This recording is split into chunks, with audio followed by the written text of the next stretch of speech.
Então, sem mais delongas, deixa eu já chamar aqui meu grande amigo, que está conosco aqui toda quinta-feira, o Écio Costa, economista aqui, que tá hoje tá lá da casa dele. Semana passada ele veio aqui, deu uma alegria, foi um excelente programa aqui. Eu vou começar a pedir para você fazer ponte aérea direto, Écio. Seja muito bem-vindo novamente ao nosso programa. Boa tarde, Rafael. Boa tarde a todos que acompanham a BMC News.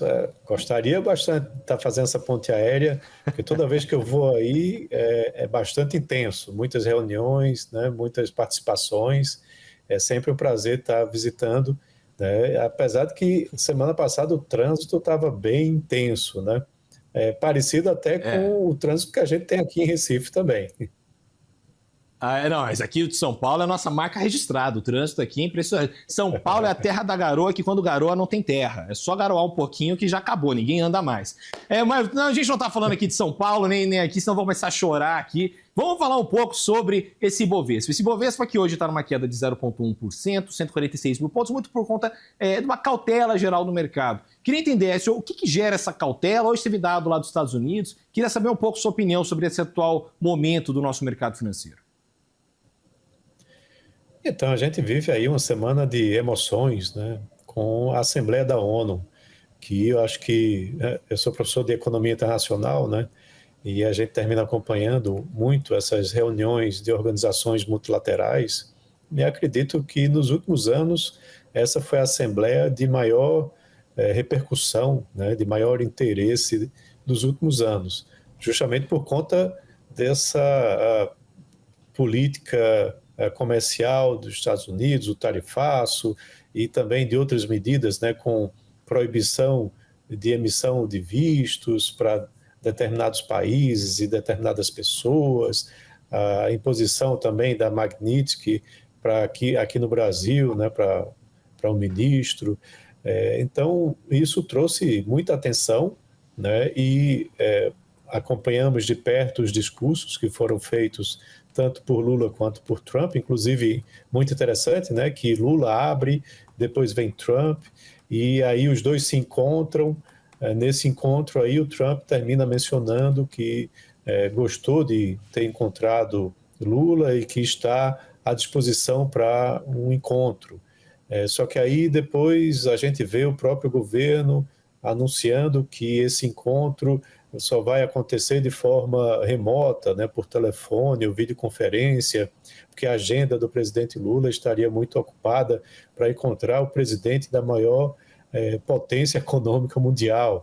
E isso repercutiu inicialmente bastante positivamente, né? O dólar caiu, inclusive a bolsa subiu, porque se esperava aí que houvesse um abrandamento, né, do tarifaço que foi imposto aqui ao Brasil, mas aí depois veio esse banho de água fria, onde uma reunião por telefone ou por meio digital talvez não traga o efeito que se espera, né, para abrandar, né, essa situação delicada que temos aí entre Brasil e Estados Unidos, e agora estamos aí em compasso de espera, né, para ver como que isso vai acontecer na semana que vem.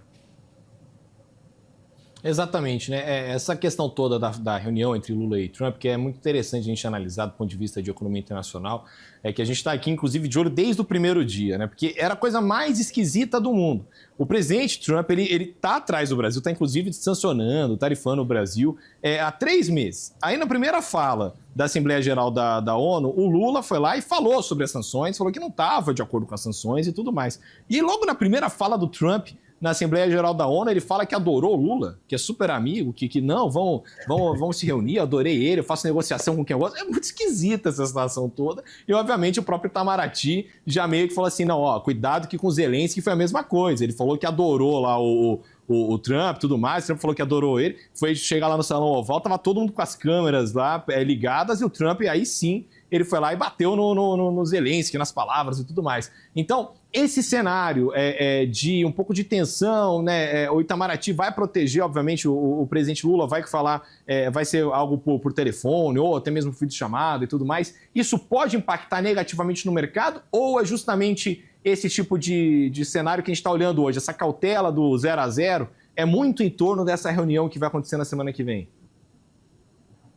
Eu lembro que, inclusive, o presidente da África do Sul também passou por um constrangimento forte, né, com números que foram apresentados pelo presidente Trump, né, e acredito que deveria se fazer, né, do limão à limonada, né, aproveitar que houve essa oportunidade e, de fato, né, iniciar uma conversa, uma tratativa para conseguir reduzir, né, o tarifaço dos Estados Unidos ao Brasil.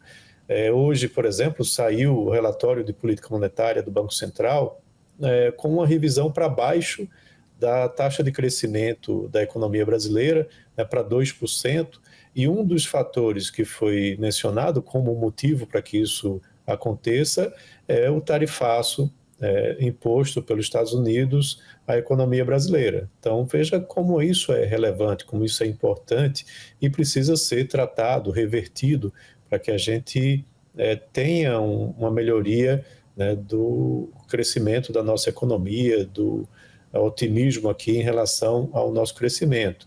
Esse relatório mostra que no terceiro trimestre há uma desaceleração forte, né, e isso tem sido repercutido com alguns dados que têm sido divulgados. A própria CNI mostrou que a produção industrial de agosto foi uma das piores, né, do período recente. Teremos divulgação da produção industrial na semana que vem, referente ao mês de agosto, mas no mês de julho já teve queda na produção industrial. Então, realmente, você ter um tarifaço imposto, né, sobre as exportações brasileiras para os Estados Unidos, onde boa parte delas, inclusive, são do setor industrial, né, é algo que preocupa muito e que precisa ser revertido, e se aproveitar uma situação como essa, né, não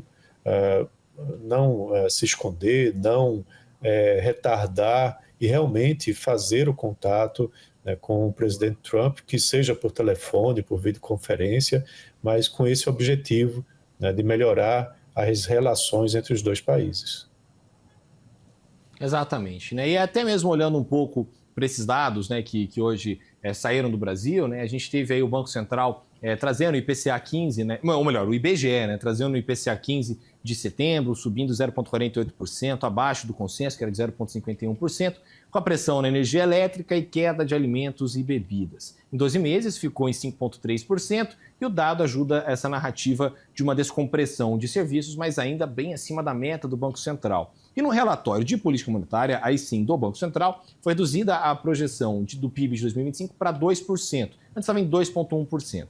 O Galipo, inclusive o presidente, tinha falado, o presidente do Banco Central, falou em suavização da atividade. Bom, senhor, para a gente poder até mesmo entender um pouco esses dados que saíram do Banco Central, isso corrobora ou não para a gente imaginar um corte na taxa de juros na próxima reunião do Copom, que é um corte que todo mundo está esperando há um bom tempo, né? Então, finalmente vai vir esse corte aí, IPCA deu uma arrefecida, o PIB está, né, aí não está caminhando tão perto da meta, então dá para pensar num corte de juros ou ainda está muito cedo para a gente pensar nisso? Eu vou jogar água no seu chope, Rafael. Não acredito que esse corte venha esse ano. A gente já comentou sobre isso antes. Veio abaixo do consenso, mas veio com uma aceleração se você comparar com o mesmo mês do ano passado, né? Então, a gente tem ainda uma pressão. A inflação está acima dos 5% no acumulado de 12 meses. O próprio relatório de política monetária indica que a pressão da inflação ela vai perdurar, né, no ano que vem e também em 2027, havendo uma ancoragem somente em meados de 2027, e por conta disso se justifica a utilização, né, da política nesse atual patamar. É preciso mais dados, né, indicando que realmente você tem um processo de acomodação da inflação. Dessa vez, o mercado viu isso que você mencionou, né, o setor de serviços deu uma desacelerada, veio uma inflação abaixo do esperado, mas se você compara, como eu já disse, com o ano passado, o índice veio mais alto, né? Então, por essa ótica, você ainda tem uma pressão sobre os preços. E A minha preocupação é que essa pressão deve se intensificar ao longo do final desse ano e no ano que vem, não por conta da demanda dos consumidores e da oferta, mas sim por conta do impulso fiscal que você vai ter esse ano e no próximo. É um ano de eleição. Eu acho que esse cenário ainda vai ser revisado, né, à medida que você tenha mais gastos, né, mais expansão fiscal acontecendo. Tá certo, SO. Queria muito agradecer a sua presença aqui no nosso programa. Te espero quinta-feira que vem com muito mais aqui na BMC, tá certo? Tá joia, um abraço a todos. E lembrando, semana que vem tem superávit primário, relação dívida PIB, produção industrial e taxa de desemprego. Então vale a pena acompanhar isso, a gente comenta na semana que vem. É isso aí, a gente comenta. Te espero então. Valeu, SO. Obrigado.